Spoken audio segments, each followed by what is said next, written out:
ఇప్పటి వరకు ఎంఐదే డామినేషన్, కానీ ఆ డామినేషన్ని కంటిన్యూ కాకుండా కేకేఆర్ చేయగలదా లేదా అనేది ఈ వీడియో ద్వారా చూద్దాం. మనమైతే ఐపీఎల్ సెకండ్ మ్యాచ్ గురించి మాట్లాడుకుందాం. March 29th తేదీ మ్యాచ్ జరగబోతుంది, ఎంఐ వర్సెస్ కేకేఆర్. ఫస్ట్ మనం హెడ్ టు హెడ్ రికార్డ్ చూస్తే ప్యూర్ డామినేషన్ ముంబైది. ఇప్పటి వరకు 35 మ్యాచెస్ జరిగితే 24 మ్యాచెస్ ముంబై గెలిచింది, కేవలం 11 మ్యాచ్లు మాత్రమే కేకేఆర్ గెలిచింది. 24 మ్యాచెస్ ముంబై, 11 మ్యాచెస్ కేకేఆర్. ఎంత డిఫరెన్స్ ఉంది, 13 మ్యాచ్లు డిఫరెన్స్ ఉంది. మనం head to head record A teams చూసినా మేబీ 4 to 5 మ్యాచెసే ఇంకో టీమ్ అహెడ్లో ఉంటుంది, కానీ ఇక్కడ 13 మ్యాచెస్ డిఫరెన్స్. మామూలు డిఫరెన్స్ కాదు. ఎప్పుడు జరిగిన ఎంఐదే డామినేషన్తో వచ్చింది, కానీ ఈసారి కేకేఆర్ ఇంపాక్ట్ క్రియేట్ చేయబోద్దా లేదనేది మనం ప్లేయింగ్ 11 కూడా మాట్లాడుకుంటే మనకు అర్థమైపోతుంది. ఇక్కడ వచ్చేసి మ్యాచ్ కూడా ముంబైలోని వాన్ఖేడేలో జరుగుతుంది, అంటే ముంబై హోమ్ గ్రౌండ్ కాబట్టి సో ముంబైకే అడ్వాంటేజ్ కాబోతుంది. కాకపోతే ప్లేయింగ్ 11 ముంబైది స్ట్రాంగ్ ఉంది. ఆన్ ద పేపర్ ఎప్పుడు కూడా ముంబై పేపర్ మీద పర్ఫెక్ట్ టీం ఉంటుంది, కానీ వాళ్ళు ఎప్పుడైతే హార్దిక్ పాండ్యాని తీసుకున్నారు కెప్టెన్గా, రోహిత్ శర్మని పక్కన పెట్టి అక్కడి నుంచి వాళ్ళ యూనిటీ పోవడం, హార్దిక్ పాండ్యా కెప్టెన్సీలో వాళ్ళు లాస్ట్ ప్లేస్లో నిలవడం, ఆ తర్వాత రీసెంట్గా జరిగిన ఐపీఎల్లో క్వాలిఫైర్స్ దాకా వచ్చి ఎలిమినేటర్ ఆడి క్వాలిఫై 2లో ఓడిపోవడం, ఇవన్నీ జరిగాయి. బట్ ఈసారి కానీ హార్దిక్ పాండ్యా కానీ కెప్టెన్గా ఇంకొంచెం బెటర్గా చేసి టీం కూడా యూనిటీగా కానీ ఆడి, ఇప్పుడు నాకు తెలిసి ఆ డిఫరెన్సెస్ ఏం లేవు, అన్నీ కూడా మహిళా జయవర్ధన్ వచ్చిన తర్వాత అన్నీ సర్దు మణిగాయి. ఇప్పుడైతే మార్క్ బౌచర్ కోచ్గా ఉన్నప్పుడు ఇవన్నీ స్టార్ట్ అయినాయి, బట్ ఇప్పుడు అన్నీ సర్దుకు మణిగినట్టే ఉన్నాయి, మనకు క్లియర్గా అర్థమైపోతుంది. అందులో దగ్గర బుమ్రా ఉన్నాడు, తిలక్, సూర్యకుమార్ యాదవ్, హార్దిక్ పాండ్యా, ఇండియాకి ఆడిన ప్లేయర్స్ ఉన్నారు, నమన్దీర్, రాబిన్ మింజ్, ఈ ప్లేయర్ గురించి మనం కూడా పర్టికులర్గా మాట్లాడుకోవాలి. సో ఫస్ట్ ముంబై స్ట్రాంగ్ కాబట్టి ముంబై గురించి మాట్లాడుకుని తర్వాత మనం కేకేఆర్ గురించి మాట్లాడుకుందాం. Openers Quinton de Kock, Rohit Sharma గత సీజన్ మొత్తం ఇంపాక్ట్ ప్లేయర్గా ఆడాడు మోస్ట్ ఆఫ్ ద మ్యాచెస్, ఎందుకంటే తనకు నీ ఇంజరీ ఉంది కాబట్టి. రోహిత్ శర్మ ఇంపాక్ట్ ప్లేయర్గా ఆడడమా లేక మెయిన్ ప్లేయర్గా ఆడడం అంటే ఖచ్చితంగా తను మెయిన్ ప్లేయర్గా ఆడాలి, ఎందుకంటే తను ఫీల్డ్లో ఉంటేనే ఆ వాల్యూ యాడ్ అవుతుంది హార్దిక్ పాండ్యా కానీ కెప్టెన్సీ పరంగా. సో ఖచ్చితంగా రోహిత్ శర్మ ఆ కెప్టెన్సీ రోల్ ఏదైతే ఉందో దానికి ఖచ్చితంగా హార్దిక్కి కానీ తోడుగా ఉంటే ముంబై తిరుగుండదు. అది ఫస్ట్ మ్యాచే కాదు సీజన్ మొత్తం. లేదు హార్దిక్ ఓన్ డిసిషన్సే కానీ తీసుకుంటే ఖచ్చితంగా 2-3 మ్యాచెస్ ఎఫెక్ట్ కొడతాయి. ఆ 2-3 మ్యాచెస్ వల్ల టీం క్వాలిఫై కాదు, ఆ డిఫరెన్స్ క్రియేట్ అవుతుంది. సో రోహిత్ శర్మ ఈసారి ఇంజురీ ఫ్రీ ఉన్నాడు, ఫిట్గా ఉన్నాడు, 2027 వరల్డ్ కప్కి ఆన్ ద స్పాట్లో ఉన్నాడు కాబట్టి, రెడీగా ఉన్నాడు కూడా కాబట్టి, సో ఈసారి ఇంపాక్ట్ ప్లేయర్గా ఉన్నాడు రోహిత్ శర్మ. అది మిగతా టీమ్స్కి నష్టం. సో ఇక నెంబర్ 3లో తిలక్ వర్మ, ఆబ్వియస్గా తిలక్ వర్మనే, ఎందుకంటే తిలక్ వర్మని ఫ్యూచర్ స్టార్గా ఎదగాలని చూస్తున్నాడు, ఎందుకంటే తనకు ఆ క్యాలిబర్ కూడా ఉంది. ముంబై ఇండియన్స్ కూడా దాన్ని అలానే పుష్ చేస్తుంది కాబట్టి సూర్య నెంబర్ 4లోనే వస్తాడు, తిలక్ వర్మనే నెంబర్ 3లో వస్తాడు. In case Rohit Sharma out అయితే ఆ రైట్ అండ్ లెఫ్ట్ కాంబినేషన్ కోసం రేర్ సిచ్యువేషన్స్లోనే సూర్య వస్తాడు అనుకుంటున్నాను నేను నెంబర్ 3లో. మోస్ట్ ఆఫ్ ది టైం తిలకే వస్తాడు. తిలక్ సౌత్ ఆఫ్రికా పైన కూడా నెంబర్ 3లో వచ్చినప్పుడు ఏం చేశాడు మనందరికీ తెలిసిందే.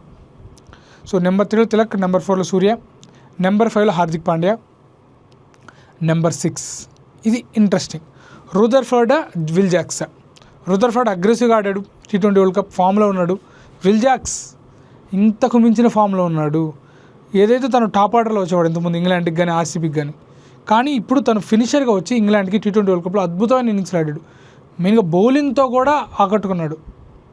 కాబట్టి ఈసారి విల్ జాక్స్నే తీసుకుంటారు రుదర్ఫర్డ్ని పక్కన పెట్టి. ఇక నెంబర్ 7లో నమన్దీర్. సో ఇక్కడికి 2 ఫారెన్ ప్లేయర్స్ అయిపోయారు, ఇంక 2 ఫారెన్ స్లాట్స్ ఉన్నాయి. ఆ 2 ఫారెన్ స్లాట్స్ గురించి మాట్లాడుకుంటే మిచెల్ శాంట్నర్, ట్రెంట్ బోల్ట్. ఖచ్చితంగా లెఫ్ట్ ఆర్మ్ ఫాస్ట్ బౌలర్ కావాలి కాబట్టి ఖచ్చితంగా ట్రెంట్ బోల్ట్ తీసుకుంటారు. అలాగే మిచెల్ శాంట్నర్ స్పిన్ చేస్తాడు, అలాగే ఆల్రౌండర్. అల్లా గజన్ఫర్ మీద కూడా చాలా ఎక్స్పెక్టేషన్స్ ఉన్నాయి, బట్ ఇనిషియల్ మ్యాచెస్కి అయితే కష్టం అనుకోవచ్చు. సో తర్వాత శాంట్నర్ తర్వాత దీపక్ చహర్, జస్ప్రీత్ బుమ్రా. ఇక్కడ క్వింటన్ డికాక్ అలాగే రైన్ రికల్టన్లో ఒకరే ఉంటారు, అది క్వింటన్ డికాక్ ఇనిషియల్గా మ్యాచెస్ ఛాన్స్ వస్తుంది, దాంట్లో ఎటువంటి డౌట్ లేవు. ఇక మెయిన్ పాయింట్ ఏంటంటే రాబిన్ మించ్ గత సీజన్లో తను ఫినిషర్గా 2-3 మ్యాచ్లు ఛాన్స్ ఇచ్చారు, తను ప్రూవ్ చేసుకోలేదు. బట్ దానికి ఒక మంచి క్యాలిబర్ ఉంది, పెద్ద పెద్ద షాట్స్ ఆడగలడని కూడా న్యూస్ చూస్తున్నాం. బట్ ఈసారికి తనకి ప్లేయింగ్ లెవెన్లో ఛాన్స్ వస్తుందా లేదనేది కొంచెం ఇంట్రెస్టింగ్గా మారిపోతుంది. సో హార్దిక్ పాండ్యా కెప్టెన్సీ ఒక్కటే ముంబైకి కన్సర్న్. తను బాగా చేయడానికి కానీ ఆ టీంకి తగ్గట్టు, ఆ ఛాంపియన్స్ టీంకి తగ్గట్టు తను మారగలగాలి. గుజరాత్ టైటన్స్ని కెప్టెన్గా నిలబెట్టాడు, అలాగే ఫైనల్లో తీసుకెళ్ళినా కూడా అక్కడ బ్యాక్ ఎండ్లో నెహ్రా ఉండడం ఇవన్నీ జరిగాయని కూడా న్యూస్లు వస్తున్నాయి. బట్ హార్దిక్ పాండ్యా కెప్టెన్సీ ఈసారి ముంబై కీలకంగా. ఇటు సైడ్ కేకేఆర్ విషయానికి వచ్చేస్తే అజింక్య రహానే 5 minutes అంతే అంతే ఒకటే అయిపోయింది 5 minutes అంతే 5 minutes అంతే అయిపోయింది. అది ఆల్రెడీ ఒకటి ఇచ్చి ఉన్నా కదా నేను పింక్ డ్రెస్ వేసుకొని అది ఇది 2 అంతే అది అయిపోయింది కదా ఆల్రెడీ అంతే 2 minutes అయిపోద్ది.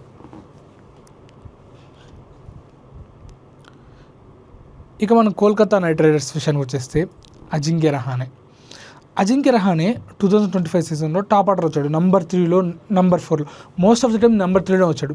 అలా కాకుండా రహానే ఆ ఫ్లెక్సిబిలిటీ యాడ్ చేయాలి బ్యాటింగ్లో. ఓపెనర్స్ నుంచి వద్దాం. ఓపెనర్స్ అయితే ఖచ్చితంగా ఫినలన్ అలాగే టిమ్ సేఫర్ట్ ఇద్దరిని ఆడిస్తేనే బాగుంటుంది. ఎందుకంటే వాళ్ళిద్దరు ఫామ్లో కూడా ఉన్నారు. లేదు ఒకరిని ఆడించి ఇంకొకరు ఇండియన్కి వైపు వెళ్తారని లేదనేది చూడాలి. నేనైతే ఇద్దరిని నా స్క్వాడ్ అయితే ఇద్దరిని పెడతాను. నెంబర్ 3లో త్రిపాఠి కాదు, దీపక్ త్రిపాఠి కాదు, నా నెంబర్ 3 నా నెంబర్ 3 వచ్చేసి రఘువంశీ ఆ వాల్యూ యాడ్ చేస్తాను నెంబర్ 3కి. Raghuvanshi perfect player. Last time number 4లో నెంబర్ 5లో పంపించి తనని ఆర్డర్లో ముందుకి వెనక్కి తిప్పి కొంచెం చెత్త చేశారు. కానీ నెంబర్ 3లో రఘువంశీ పర్ఫెక్ట్. ఇక నెంబర్ 4లో రాహుల్ త్రిపాఠి, నెంబర్ 5లో రహానే. ఇక్కడ రహానే ఆ వాల్యూ యాడ్ చేస్తాడు. ఎందుకంటే నెంబర్ 5 అంటే నెంబర్ 5 కాదు, ఇన్ కేస్ నెంబర్ 4 సిచ్యువేషన్ తగ్గట్టు. నెంబర్ 6లో రింకు, నెంబర్ 7లో రోమాన్ పవల్, నెంబర్ 8లో సునీల్ నారాయణ్.